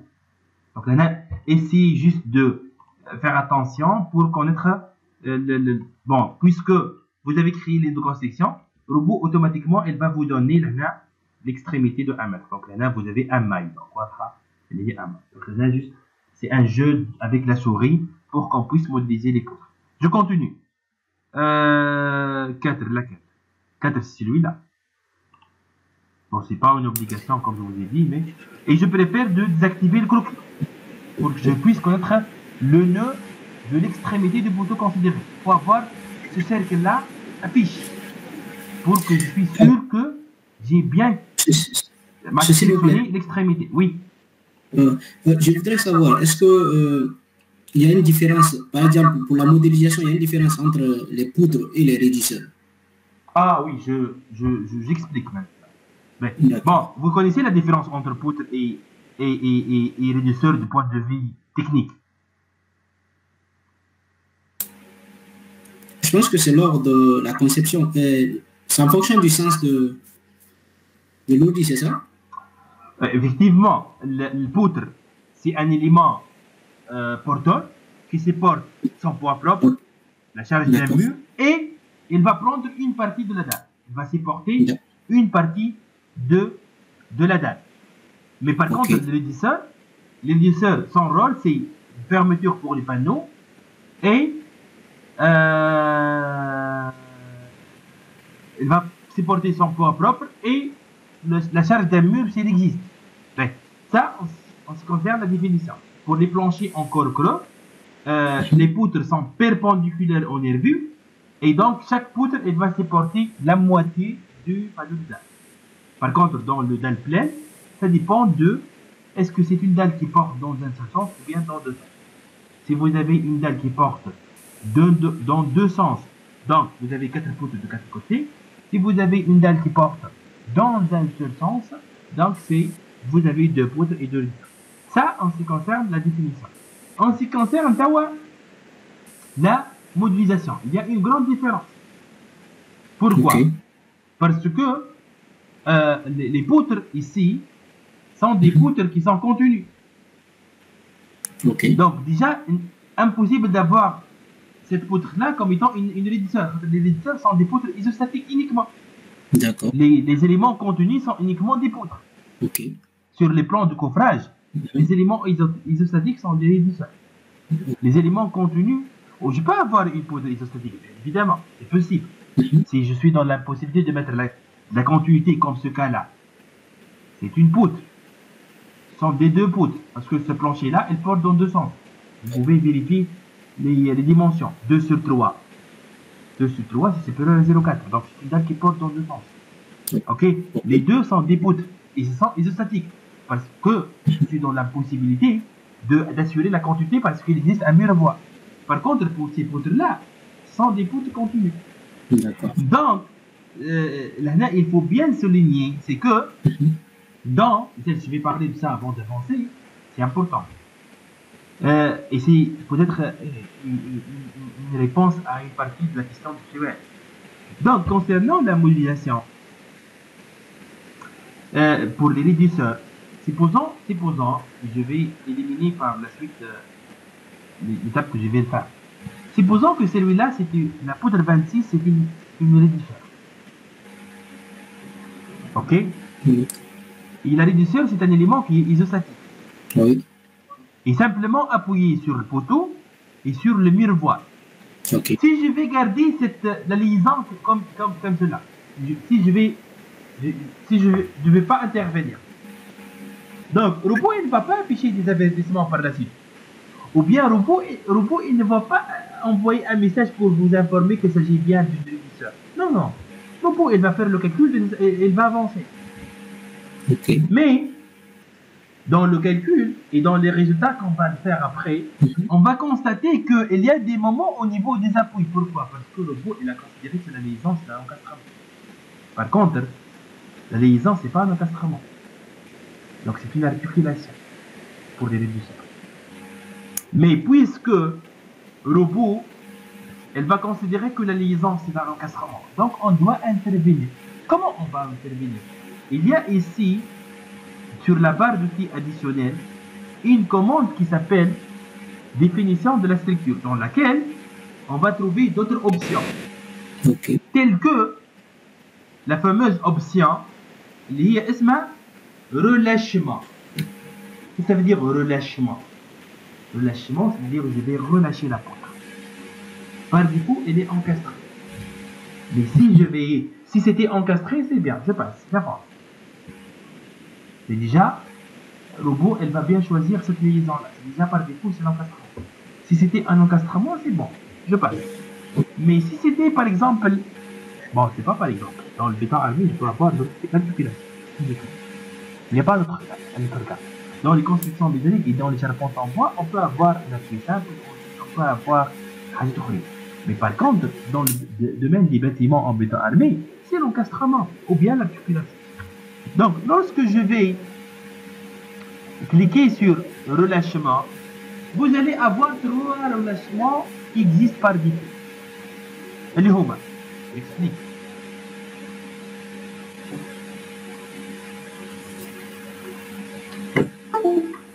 Par exemple, si vous avez par exemple modélisé cette structure-là, vous avez un portique par exemple, 2 fondations ici. Et vous avez poteau plus traverse, plutôt ça va poutre. Si là vous avez encastré, j'ai dit il ne faut pas cliquer sur cette commande-là, vous n'avez pas besoin de faire ça. C'est déjà la liaison par défaut, c'est l'encastrement. Mais par exemple, si vous avez maintenant, ici vous avez une articulation et ici une articulation. Articulation ici et articulation ici.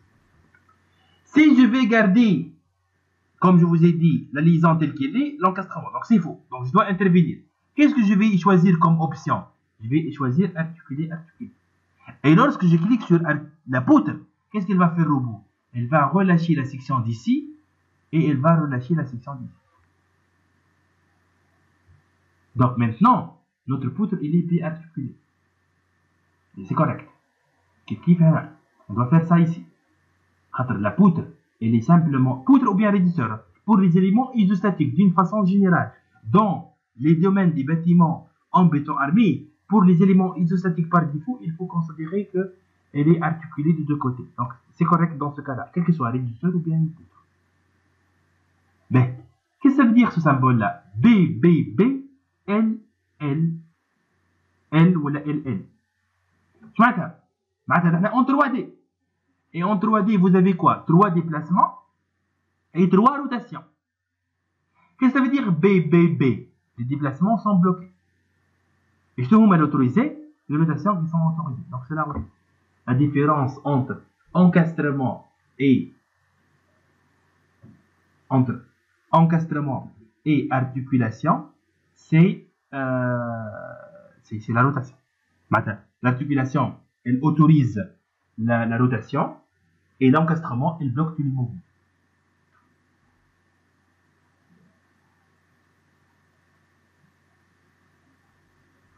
Dans d'autres cas, dans le cas où vous avez une poutre biarticulée. Si vous avez par exemple l'autre cas, une partie encastrée,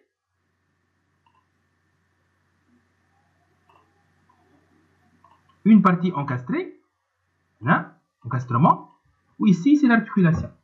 نجي لهنا ونقول له راهو حبها articulé d'un côté, encastré de l'autre côté, ou elle a encastré d'un côté et articulé de l'autre côté. هذا en ce qui concerne le bâtiment en béton armé. Donc là, c'est largement suffisant ces éléments-là. Les relâchements qui existent déjà sont largement suffisants. Bien sûr, comme d'habitude, la page blanche existe toujours pour créer d'autres relâchements. Et surtout في الdomaine des bâtiments en charpente métallique ou en charpente en bois ou en aluminium, عندي d'autres liaisons ينجم يكونوا ماهمش l'encastrement, ماهمش l'articulation, نولي نعمل une autre relation. De toute façon, lorsque je clique 2 fois sur articuler, regardez là, les déplacements sont bloqués et les rotations sont autorisées. Ok? Donc هذيك هي تنحل هنا مثلا encastré articulé حتى شيء ما هو موجود على اليمين هذا c'est l'encastrement et elle va autoriser les rotations à gauche. Donc c'est important comme démarche si vous avez des éléments qui sont articulés.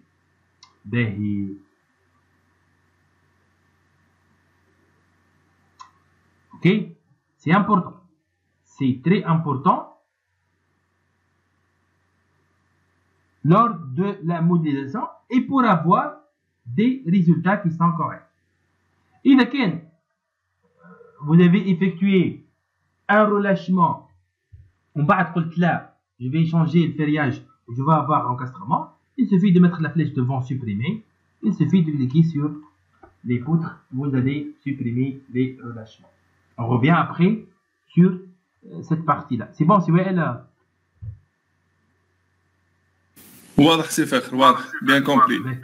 Donc je reviens après pour bien réaliser ça pour les différents éléments et je continue par la création des poutres. Donc là, poutre 3, poutre 4 c'est bon, poutre 5 isostatique. Ok, c'est ici isostatique.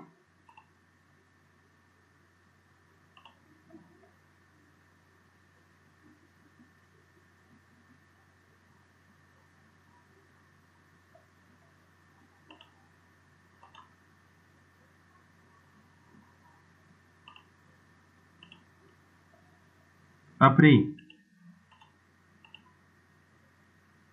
poutre 6, bon, là, il a choisi, je ne sais pas pourquoi, mais normalement, pour optimiser, j'explique bad, allez, bon, c'est des points de vue, des efforts internes. Regardez, dans le domaine du génie civil, c'est partout. il y a des charges appliquées sur la structure. Les charges permanentes, les charges d'exploitation, l'action du vent, de la neige, l'action sismique, poussière. Et donc, ce sont des actions extérieures appliquées sur la structure. Les efforts que je vais utiliser pour le calcul, la vérification de la section, ou bien le dimensionnement de la section, et la vérification de l'équipe des armatures, là, ne sont pas les actions extérieures appliquées. Ce sont les efforts internes. OK? Donc, une structure isostatique, c'est plus économique qu'une structure isostatique. Pourquoi? Pour les structures hyperstatiques, les efforts internes sont moins importants que les isostatiques. Et puisque les efforts internes sont moins importants, section de couvrage moins important et section d'armature elle est moins importante. Donc, en tant qu'ingénieur physicien, si je suis en train de réaliser une conception, de préférence, c'est d'assurer des poutres continues et des dalles continues et des nervures continues pour optimiser la section de feuillage. Nervure à 4 mètres, vous allez trouver une barre HA12 malouta ou HA10 mofour. إذا كان عاملها continue à 3 travées, تقول لي HA10 HA10. Ok, c'est par expérience. Dima, la continuité, elle nous permet d'assurer Dima une optimisation. Et notre rôle, comme je vous ai dit, c'est toujours d'optimiser. D'optimiser et d'optimiser. On ne cherche pas uniquement un résultat.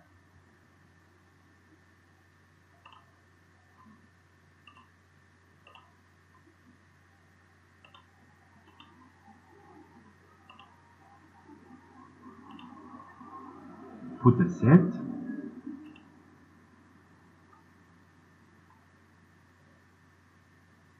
Poutre 8.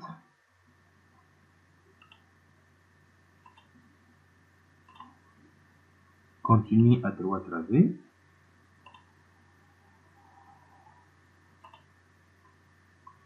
Le 9, c'est celui-là. De travées de 1, 2, 3, 4, 5 travées. 4 travées avec une console.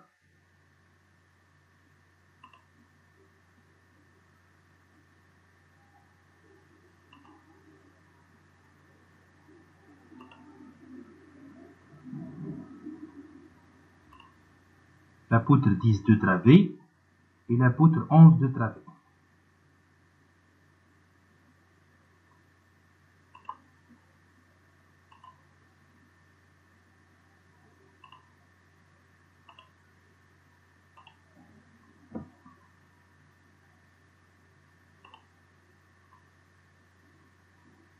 Et finalement la poutre 12.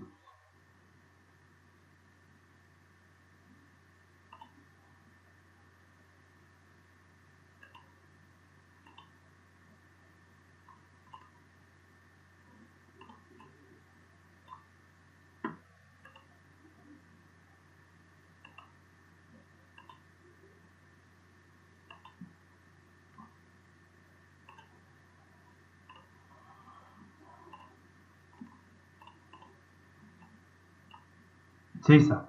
Donc voici les poutres.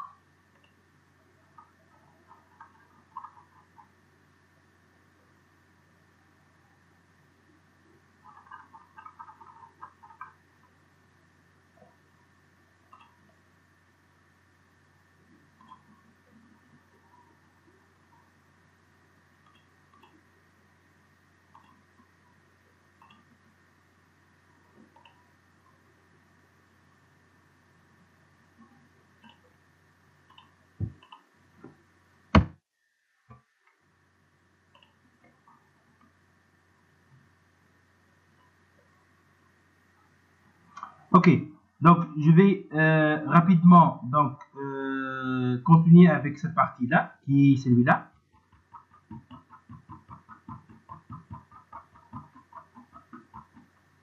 Celui-là, ok.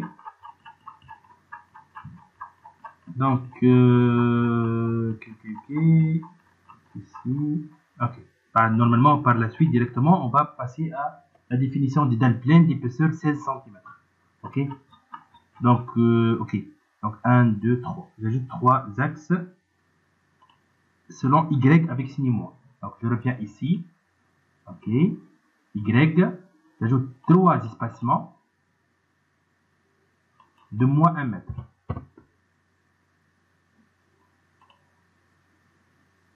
Rabaisser. Très bien. Donc voici. Ok. Je désactive l'affichage des croquis. Ok. Donc ici, vous avez quoi? 1, 2, 3, 4, 5, 6 espacements. Et par rapport à quel poteau? Par rapport à celui-là.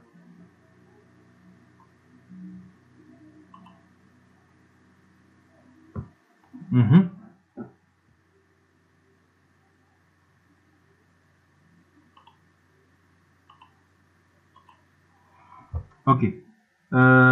Ok. Parmi les méthodes, donc je vais tester. Ok. Je vais créer un arc. Cet arc-là, je vais demander début, fin et centre. Ok. Et je vais, regardez ici ce que je vais faire. Je vais créer un arc ici. Et je vais discrétiser l'arc en 1, 2, 3, 4, 5, 6 espacements. Qu'est-ce que je vais faire ici? Je vais créer un arc.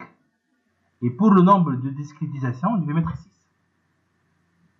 Donc, il va diviser en des morceaux égaux. Donc, je vais avoir 6 morceaux. Chaque morceau représente la position du poteau. Voilà. Méthode. Et j'ai choisi quoi? Début, fin et centre. Ah non. Je l'ai fait.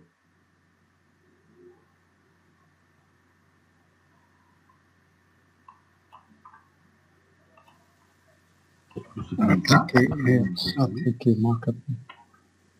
Début.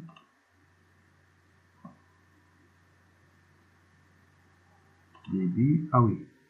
Centre et fin. Ok. Début, centre et fin. Début, centre et fin. Donc, là, je vais avoir quoi? Je vais avoir ici la position des différents poteaux. Je reviens maintenant à poteau béton armé. Poteau béton armé, P20, 20, 20 x 20 comme d'habitude, 3 mètres.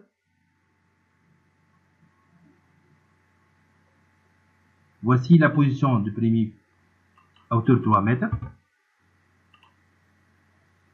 Voici la position du premier poteau, deuxième poteau, troisième poteau, quatrième poteau, cinquième poteau, et normalement le sixième c'est le miroir. C'est ça. Et bien sûr, j'ai pas besoin de l'arc maintenant, je peux le supprimer. Regardez maintenant, j'ai créé ces poteaux. Donc j'ai créé un arc avec la commande objet arc. Et j'ai choisi, bon, début, centre, fin, début, comme vous voulez, l'arc, et je vais ici discrétiser. Le nombre de discrétisations, c'est le nombre des espacements. 1, 2, 3, 5, 6, 7. Ben, après, c'est bon pour cette commande-là. Maintenant, je passe à l'étape suivante. Normalement, c'est la création à 100 poutres. Je vais dans le plein directement, appuyer sur les poteaux. Il n'existe pas, puisqu'il n'a pas mis ici, poutre, donc ce sont des. On va passer maintenant à la création des dalles. Ok. Et je commence panneau par panneau. Ok, donc là, je خدمنا avec poutre. Poutre, poteau, mur voile. Bon, mur voile avec ouverture s'il existe. Et ici, une dalle. Très bien. Mais pour le plancher,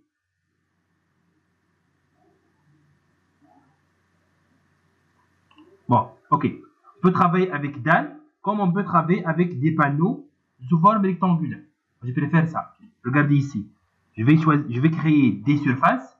Bien sûr, ici, robot, il donne différentes options. Ou bien un panneau. Si je vais cocher panneau, c'est-à-dire c'est un élément horizontal avec une épaisseur. Bien sûr, c'est l'épaisseur de la dalle pleine ainsi que le matériau. On doit définir et on doit revenir encore une fois sur épaisseur élément fini pour créer une nouvelle épaisseur. Et on donne à cette épaisseur-là un matériau. Et, ou bien, face au barda, des planchers encore creux, on peut l'utiliser pour les bacs acier, pour les planchers mixtes, ou alors pour les éternites, pour ces projets-là, pour ces éléments-là. On va créer juste une surface virtuelle. Son rôle, c'est de la répartition de la charge et sur laquelle on va appliquer le poids propre de l'élément. C'est-à-dire quoi? Supposons que dans ce projet-là, on va travailler avec des planchers en corps creux. Les planchers en corps creux n'existent pas dans le robot. Il n'y a pas une commande qui nous permet de modéliser les planchers en corps creux. Qu'est-ce qu'on doit faire? On peut utiliser face au bardage, c'est juste une surface. On donne à cette surface-là le sens de répartition de la charge qui est le sens des nervures. On applique sur ce panneau-là le poids propre du plancher en corps creux. Regardez déjà, j'ai préparé ici une présentation. Voici les éléments qui constituent un plancher en corps creux. Étage, courant ou la terrasse. Pour l'étage courant, vous avez la nervure, l'ordi, plus la nervure, plus la table de compression, plus l'huile de sable, plus mortier de pose, plus carrelage. Voici les différents éléments qui constituent un plancher en corps creux, intermédiaire. Pour le plancher en corps creux, terrasse. L'ordi, nervure, table de compression, les deux existent. Toujours. Avec forme de pente, multicouche et la gravillon de protection. Ou là, d'autres éléments, le plus important, c'est de connaître son poids total. Voici un tableau qui décrit le poids de chaque élément ainsi que le poids total de chaque dalle. نحكي على les planchers en corps creux. C'est-à-dire quoi? C'est-à-dire, dans un robot, on peut pas décomposer le dalle en une partie en béton armé, une partie huile de sable, une partie mortier de pose, une partie carrelage. Non, on utilise face au bardage, surface grise virtuelle, charge, elle va le transmettre vers les autres éléments de la structure. Donc, on doit définir l'épaisseur. Ainsi que, c'est pas l'épaisseur, c'est le sens de répartition de la charge, ainsi que on applique sur ce panneau-là le poids total, qui est égal à 6,27 par exemple pour un plancher terrasse corps creux 6 plus 5 et 5,75 il va un plancher intermédiaire. Donc, c'est pour le cas d'un plancher en corps creux. Mais si c'était une dalle pleine, déjà la structure en béton armé, on peut la modéliser. Épaisseur 16. On va définir une épaisseur 16 et un panneau. Un panneau si c'était une dalle pleine. Face au bardage, si c'était un panneau en corps creux ou bien d'autres types de planchers dont le robot il ne peut pas les définir. Il y a plusieurs méthodes. Allez, plusieurs méthodes. Parce que il y a plusieurs méthodes. Il y a des ingénieurs qui disent mon projet c'est avec des dalles, des planchers en corps creux. Par exemple, 16 plus 5. Et un plancher intermédiaire. Donc son G égale à combien? Égale à 5,75 kN par mètre carré. فهمي؟ يقول لك je peux utiliser une face au bardage sur laquelle j'applique le 5,75. Comme je peux utiliser, c'est correct, une dalle pleine, dans l'épaisseur donne un poids égal à 5,75. On sait très bien que la masse poids volumique du béton armé est égale à 25 kN par mètre carré, par mètre cube. Fois l'épaisseur de la dalle, il y a le poids de la dalle. Donc, le poids propre d'une dalle égale l'épaisseur fois la masse volumique. Je n'ai pas on dit لازمني نطلع une épaisseur telle que le poids de la dalle pleine égale à 7,75. Donc, l'épaisseur égale 5,75 sur 25. Donc, 5,75 sur 25, 0,23. Donc, 23 cm. C'est-à-dire quoi? C'est-à-dire, vous avez deux méthodes pour définir un plancher en col creux sur robot. Ou bien, utiliser la commande ici face au bardage. Je dis juste une surface sans poids propre. Après robot, il va générer le poids propre des éléments automatiquement. Donc, il y a une dalle pleine. Le poids de la dalle pleine, structure béton armé. Il y a une face au bardage sans poids propre égale à 0. Sans poids propre égale à 0. Donc, j'applique sur cette surface-là le 5,75 total. C'est la répartition de la charge. Vers les poutres, vers les miroirs, vers les poteaux, la fondation, pour que je puisse dimensionner ces éléments-là. أما كان جا نخدم على نختار deuxième méthode, une dalle pleine. يهمني c'est la répartition de la charge soit correcte. Et le poids de la dalle représente le poids d'un plancher en col creux. Je vais chercher l'épaisseur de telle façon que le poids de la dalle pleine donne le poids d'un plancher en col creux. Si c'était une dalle pleine, il n'y a aucun problème. Je choisis directement l'option panneau. Mais, lorsque je vais créer un panneau comme celui-là,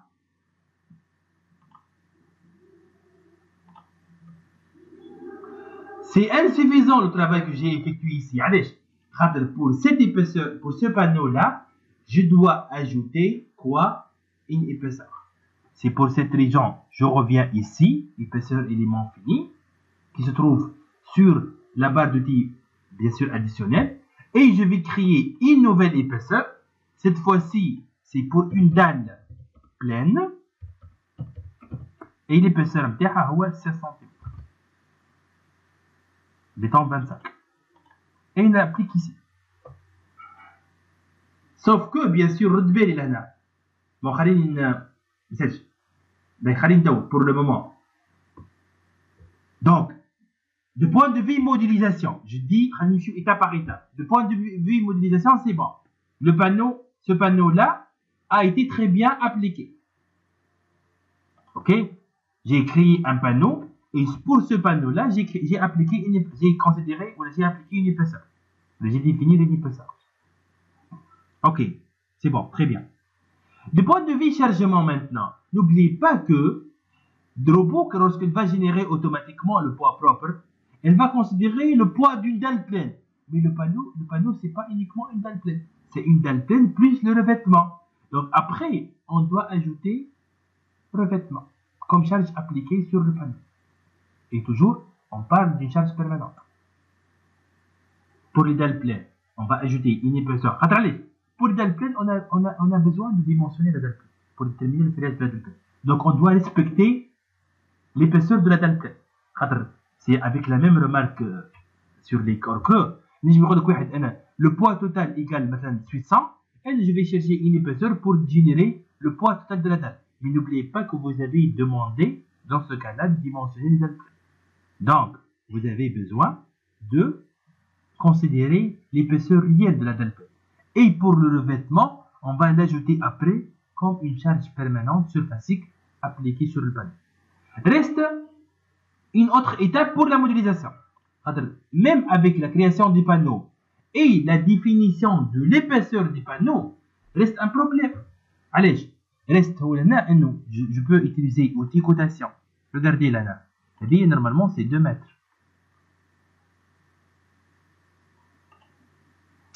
Allez, c'est pas un problème. 2 mètres. Et ici, c'est 3 mètres. Donc, 2 sur 3, déjà, égale 0,67. Et 0,67, donc, supérieur à 0,5. Donc, c'est une dalle qui porte dans 2 sens. Allez, lorsque je vais cliquer sur le bouton droit, attribut, pour les panneaux, là, je vais l'épaisseur, direction de répartition de la charge.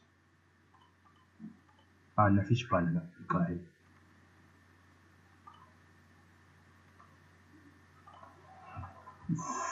Bon, elle n'affiche pas ici.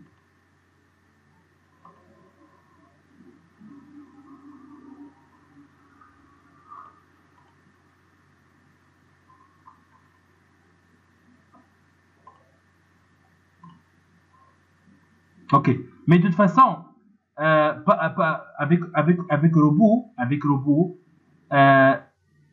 il considère que le panneau, il porte dans deux sens au début. Sinon, il faut modifier le sens de répartition de la charge. Ok? Donc, où on va aller dans structure caractéristique, modèle de calcul des panneaux.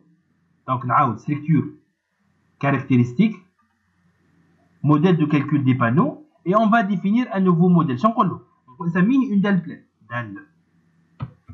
C'est juste pour définir le sens de répartition de la charge. C'est important. Ça met une dalle pleine.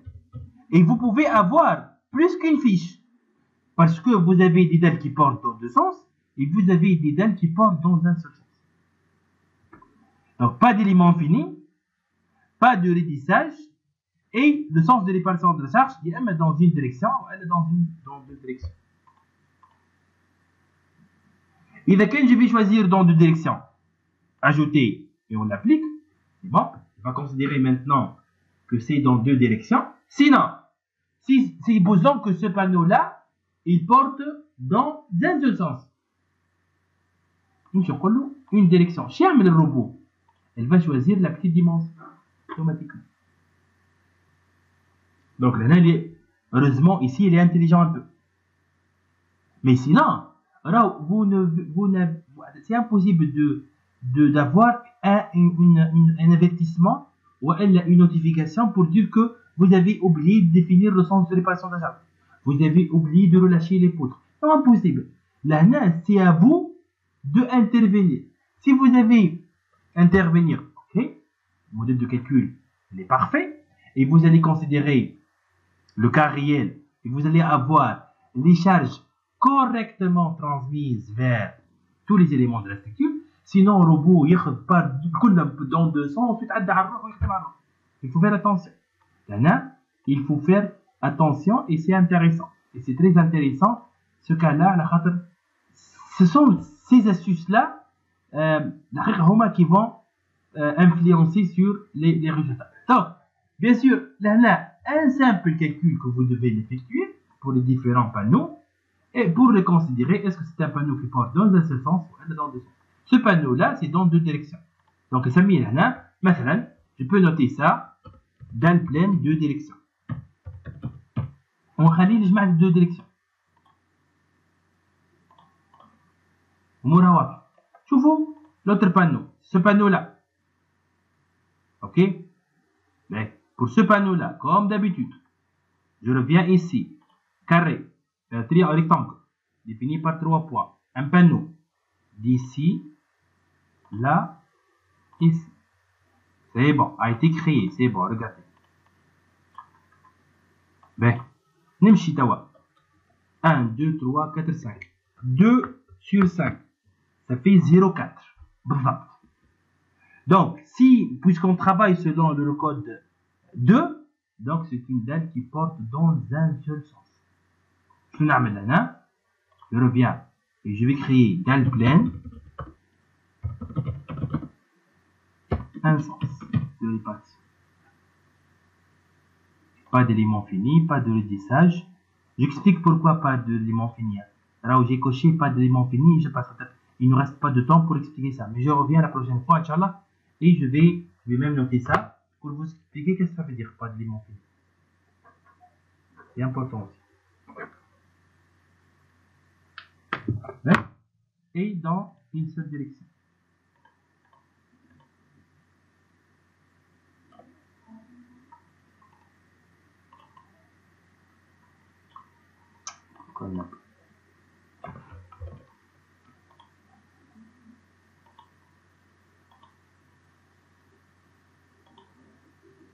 باهي بلي لحظة juste أنا نرجع للميروفوار خاطر زدت عليه مش بعد باهي regardez تاو je corrige l'erreur باهي regardez là j'ai choisi une seule direction mais elle a choisi la plus grande علاش j'explique lorsqu'on a dessiné le panneau la première direction qu'on va choisir c'est le X pour lui. Regardez le panneau ici il porte dans deux sens X le bleu et Y le vert. Ici, il faut faire attention.